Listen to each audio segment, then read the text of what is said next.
Nainital high court ने LT शिक्षक भर्ती पर लगी रोक हटाई। हिंदी सामान्य विषय और शारीरिक शिक्षा के पदों पर लगी रोक बरकरार।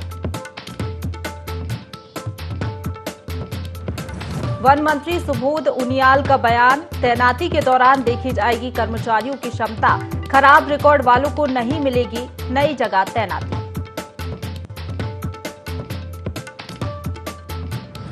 पुलिस महानिदेशक अशोक कुमार का बयान, 25 लाख तीर्थयात्रियों ने किए 4 धाम के दर्शन, पुलिस और एसडीआरएफ ने किया बेहतर काम, यात्रियों की सेवा में समर्पित उत्तराखंड पुलिस।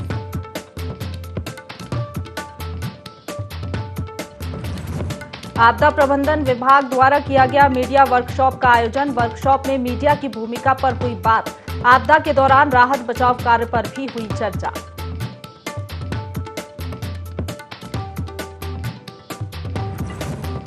और पूरे देश में बीजेपी ने मनाया काला दिवस। आज के ही दिन 1975 को 21 महीने तक गया था देश में लगाया गया था आपातकाल।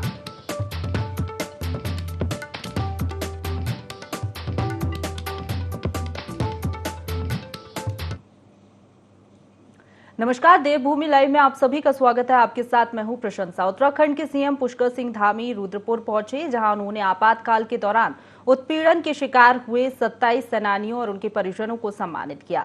इस दौरान उन्होंने इंदिरा गांधी के समय किए गए अत्याचारों पर बोलते हुए कहा कि 25 जून 1975 के दिन देश में आपातकाल लगाया गया था। सरकार ने राष्ट्रीय स्वयंसेवक संघ से जुड़े तमाम लोगों पर कई तरह के अत्याचार किए थे।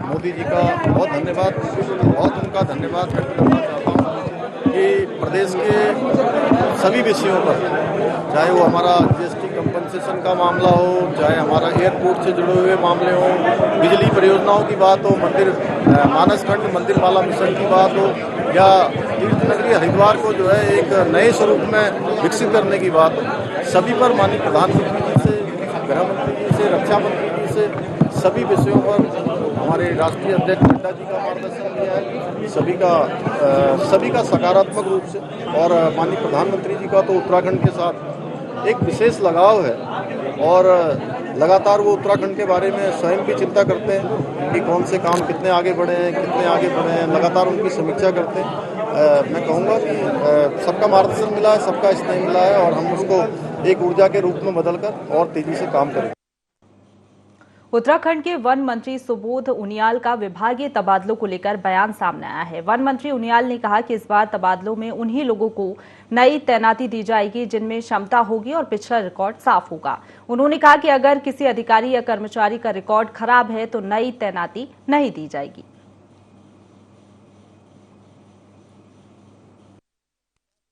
आपने देखा है काफी कुछ अधिकारियों के खिलाफ कार्रवाई की गई। अभी देखिए आगे आगे होता है क्या, बक्सा किसी को नहीं जाएगा। एलटी भर्ती 2020-21 के 25% पद वृद्धि की फाइल रोके जाने से अभ्यर्थियों में खासी नाराजगी है। इसी को लेकर एलटी भर्ती अभ्यर्थी अपनी मांगों को लेकर लगातार आवाज उठा रहे हैं। उनका मानना है कि 8 अगस्त 2021 को ये परीक्षा संपन्न हुई थी और इसका रिजल्ट 31 दिसंबर 2021 को घोषित कर दिया गया था। उन्होंने बताया कि इस संबंध में अभ्यर्थियों द्वारा मुख्यमंत्री से मुलाकात कर ज्ञापन भी सौंपा गया, लेकिन मुख्यमंत्री के आदेश करने के बाद भी विभाग ने कोई संज्ञान नहीं लिया है। उन्होंने कहा कि हम सरकार का विरोध नहीं कर रहे हैं, हम शांति प्रिय तरीके से अपनी बात को रख रहे हैं ताकि हमारी समस्या का समाधान हो सके। हमारी एलटी की भर्ती है 2020 की अक्टूबर मंथ की, तब से हम लोग, उसके बाद हमारा जो एग्ज़ाम हुआ है 2021 में हुआ है इसका एग्ज़ाम, और रिजल्ट हमारा 31 दिसंबर 2021 को आ गया था। अब देख लीजिए आप 6-7 मंथ्स हो चुके हैं इस काम को, अभी तक इन्होंने 25% का जो हमारा पदवृद्धि का मामला है वो इन्होंने अभी तक कंप्लीट नहीं किया है। जब भी हम ईएम से मिलते हैं या सीएम जी से मिलते हैं तो वो हमें ये बोलते हैं कि आपका काम प्रगति पे है, ये हम चल रहा है, हमारे संज्ञान में है, पर इसके लिए अभी तक उन्होंने कोई ठोस कदम नहीं उठाए हैं 25% पदवृद्धि के लिए। तो हमारी मांग सिर्फ इतनी है, हम कोई आंदोलन नहीं कर रहे हैं, हमारी मांग ये है कि हम जल्द से जल्द हमारी जो 25% पदवृद्धि है वो कर दी जाए, क्योंकि राज्य के उन युवाओं के लिए अच्छी खबर है जो एलटी शिक्षक बनना चाहते हैं। नैनीताल हाईकोर्ट ने राज्य में कुछ विषयों को छोड़कर एलटी शिक्षक भर्ती पर लगी रोक हटा दी है। कोर्ट ने एलटी हिंदी, सामान्य विषय और शारीरिक शिक्षा के पदों पर लगी रोक बरकरार रखी है। कोर्ट ने दूसरे विषयों की नियुक्ति पर लगी रोक हटाते हुए अगली सुनवाई 18 जुलाई नियत की है। आपको बता दें कि 2021 में कोर्ट ने ये रोक लगाई थी। दरअसल अधीनस्थ सेवा चयन आयोग ने कला वर्ग में बीएड को अनिवार्य कर दिया था। इसी को लेकर हाईकोर्ट में एक याचिका दायर की गई थी। इस पर कोर्ट ने अधीनस्थ सेवा चयन आयोग से पूछा था कि उसने कला वर्ग में बीएड की अनिवार्यता क्यों समाप्त की है। आपको बता दें कि 13 अक्टूबर 2021 को एलटी वर्ग में 1431 पदों पर भर्ती के लिए विज्ञापन जारी किया गया था। इसमें कला वर्ग में बीएड की अनिवार्यता को समाप्त कर दिया गया। इस बीच सरकार ने 25 फरवरी 2022 को नियमों में बदलाव कर कला वर्ग में बीएड की अनिवार्यता को समाप्त कर दिया। तब हाईकोर्ट ने भर्ती प्रक्रिया पर रोक लगाते हुए सरकार और उत्तराखंड अधीनस्थ सेवा चयन आयोग को नोटिस जारी किया था और पूछा था कि भर्ती के दौरान नियमों में बदलाव क्यों किया गया। अब कोर्ट ने विवाद से जुड़े विषयों को छोड़कर दूसरे विषयों की भर्ती पर रोक हटा दी है।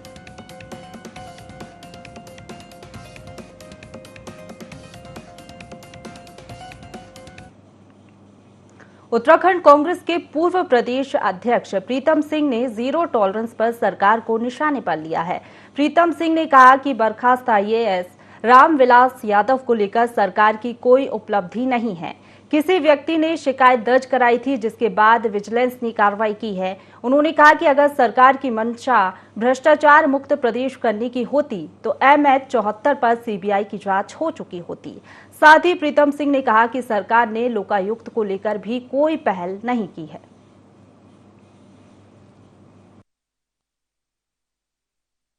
सरकार रामविलास यादव जो आईएएस हैं उसके परिप्रेक्ष्य में अगर अपनी पीठ थपथपा रही है तो मैं सत्ता में बैठे हुए लोगों से एक प्रश्न पूछना चाहता हूं। जब 2017 में आपकी सरकार बनी थी तब आपने जीरो टॉलरेंस का नारा दिया था, 100 दिन के अंदर लोकायुक्त लाने की बात कही थी। 2022 में सरकार फिर बन गई, लेकिन लोकायुक्त का कहीं अता पता नहीं। सरकार जानती है कि अगर लोकायुक्त आएगा तो उसकी छत में सरकार आएगी, इसलिए लोकायुक्त से किनारा कर रहे हैं। रामविलास यादव के परिप्रेक्ष्य में मैं कहना चाहता हूं कि सरकार की कोई भूमिका नहीं है। एक व्यक्ति द्वारा शिकायत की गई और विजिलेंस जांच हुई और उस जांच में जो है रामविलास यादव घेरे में आ गए। सरकार बताए ना उनकी क्या उपलब्धि है। बिंदु खत्ता में आज 25 जून को बीजेपी मंडल ने आपातकाल विरोध के रूप में मनाया। इस दौरान बिंदु खत्ता में कार्यक्रम का आयोजन किया गया, जिसमें 1975 में 21 महीने रहे आपातकाल के बारे में बताया गया। कार्यक्रम में पहुंचे भाजपा के प्रदेश महामंत्री संगठन सुरेश भट्ट ने अपने संबोधन में कहा कि 25 जून 1975 से 21 मार्च 1977 तक आपातकाल की घोषणा की गई थी, जिसमें राजनीतिक विरोधियों को कैद कर दिया गया था और मीडिया पर प्रतिबंध लगा दिया गया था। बड़े स्तर पर अभियान चलाते हुए नसबंदी जैसे काम कराए गए थे, जिसको लेकर बीजेपी आज 25 जून को काला दिवस के रूप में मना रही है। 1975 को देश की तत्कालीन प्रधानमंत्री श्रीमती इंदिरा गांधी ने देश में आपातकाल लगाया। आपातकाल लोकतंत्र का वो काला अध्याय है। लोकतंत्र में सारी लोकतांत्रिक व्यवस्थाओं को ध्वस्त करते हुए आपातकाल लगाने का काम उस समय की कांग्रेस की सरकार ने किया। लोकतंत्र आज और मजबूत होकर के दुनिया के सामने आ रहा है। आज हम गर्व के साथ कह सकते हैं कि दुनिया का सबसे बड़ा लोकतांत्रिक देश ये भारत है। 25 जून 1975 को इस देश में तत्कालीन प्रधानमंत्री द्वारा जो आपातकाल की घोषणा की गई, उस आपातकाल में जिस तरह से अत्याचार दरिंदगी लोगों के साथ हुई, लोकतांत्रिक मूल्यों को कुचलने का प्रयास हुआ, उसमें कई लोगों को अपनी जान गंवानी पड़ी। भारतीय जनता पार्टी द्वारा पूरे देश में आज के इस दिन को काला दिवस मनाते हुए हर मंडल स्तर पर कार्यक्रम करने का आज ये प्रोग्राम यहाँ पर भी इसी के क्रम में कार्यक्रम रियाल लाल का बिंदु खत्ता मंडल में भी हुआ है। उत्तराखंड में करीब 1.5 महीने में 25 लाख तीर्थयात्रियों ने 4 धाम दर्शन किए हैं। इसमें हेमकुंड साहिब के तीर्थयात्री भी शामिल हैं। पुलिस महानिदेशक अशोक कुमार ने प्रेस वार्ता में बताया कि इस दौरान 2 लाख से अधिक वाहनों ने यात्रा मार्ग पर प्रवेश किया। 2 वर्ष बाद यात्रा शुरू होने के कारण पहले से ही श्रद्धालुओं की भारी संख्या का अनुमान लगा लिया गया था और उसी के हिसाब से सुरक्षा व्यवस्थाएं भी की गई थी। अब तक सभी जिलों में पुलिस और एसडीआरएफ की टीम ने अच्छा काम किया है। देखिए, अभी आज हमने जो डाटा रिलीज किया है उसमें हमने सभी चारों धाम का और हेमकुंड साहिब का पूरा डाटा दे दिया है, कहाँ पे कितने यात्री पहुंचे। लगभग 1.5 महीने की यात्रा पूरी हुई है और उसी में 25 लाख प्लस यात्री जो है 25,09,981 यात्री जो है दर्शन कर चुके हैं। और अभी तक का जो ओवरऑल रिकॉर्ड रहा है 2019 का था 34 लाख कुछ संख्या थी। तो इसका मतलब जो हमारा जो अनुमान था वो सही था कि 2 साल का जो ब्रेक आया है उसके बाद यात्रा जो है बहुत ज़्यादा बढ़ेगी। मुझे जो 27 से मानसून आने की जो संभावना लग रही है उसके साथ और आगे थोड़ा डाउन जाएगी, बट ये भी मेरी सोच है कि 15 सितंबर के बाद पुनः यात्रा उठेगी। तो जो आंकड़े सर्टेनली पिछले वर्षों से ओवरऑल आज तक का ओवरऑल रिकॉर्ड जरूर बनेगा इस वर्ष। उत्तराखंड में मानसून को लेकर आपदा प्रबंधन विभाग अलर्ट हो गया है, जिसके तहत मीडिया के माध्यम से समय रहते लोगों को जागरूक करने और आपदा राहत में बचाव के माध्यमों को जनता तक पहुंचाने के लिए देहरादून में मीडिया वर्कशॉप का आयोजन किया गया। अगर एक अधिकारी के घर पर 5-5 गाड़ियां खड़ी हैं और उसमें कुत्ते घुमाए जा रहे हैं तो निश्चित ही अफसोसजनक है और मैं चाहता हूं कि सरकार इसका संज्ञान ले और जो हमारे माननीय मुख्यमंत्री जी हैं, मंत्रीगण हैं, वो इस पर कोई फैसला दें तो ज़्यादा अच्छा रहेगा। गाड़ियां दी जानी चाहिए, ठीक है, बच्चे भी जा सकते हैं क्योंकि अगर फादर है तो उसकी रिस्पॉन्सिबिलिटी है कभी अगर वो कहीं जा रहे हैं, लेकिन कुत्ते घुमाना और सब्जी लेने जाना ये गलत इस्तेमाल है, इस पर रोक लगनी चाहिए। उत्तराखंड के ग्रामीण क्षेत्रों में भी खेतों में काम करने की अनोखी परंपराएं देखने को मिलती हैं। जहां आज लोग पलायन कर रहे हैं, वहीं आज भी सवाड़ गांव के लोग हुड़की बॉल से खेती की गुड़ाई, निराई और रोपाई करते हैं। पर्यावरणविद वृक्ष मित्र डॉक्टर त्रिलोक चंद सोनी बताते हैं कि जब गांव के लोगों के पास आय का कोई स्रोत नहीं था तब वे खेतों पर निर्भर रहते थे और उनका भोजन का स्रोत खेत होते थे। उनके खेत भी बड़े बड़े होते थे, उनमें गुड़ाई, निराई और रोपाई में कई दिन लग जाते थे। उस समय के लोग खेतों में काम करने के लिए प्रत्येक परिवार का एक सदस्य सम्मिलित होकर बारी बारी से हर परिवार की खेती की गुड़ाई, निराई व रोपाई करता था। ऐसे करने से एक दिन एक परिवार का, दूसरे दिन दूसरे परिवार का, इसी प्रकार गांव के हर परिवार के लोगों को खेतों का काम किया जाता था और दिया भी जाता था। वहीं उस समय मनोरंजन के साधन नहीं थे तो इसके लिए एक हुड़का बजाने वाला होता था, जो हुड़के के साथ राजूला, मालूशाही, राजा हालराही, गोपीचंद और अन्य गीत गाकर गुड़ाई, निराई और रोपाई करने वाली महिलाओं का मनोरंजन किया करता था। वर्ष आपदा के मौसम में, ये मानसून के सत्र में हम जून से लेकर सितंबर तक 2 राज्य में 2 हेलीकॉप्टर्स, एक गौचर में और एक पिथौरागढ़ में रखते आए हैं। इस बार भी इसकी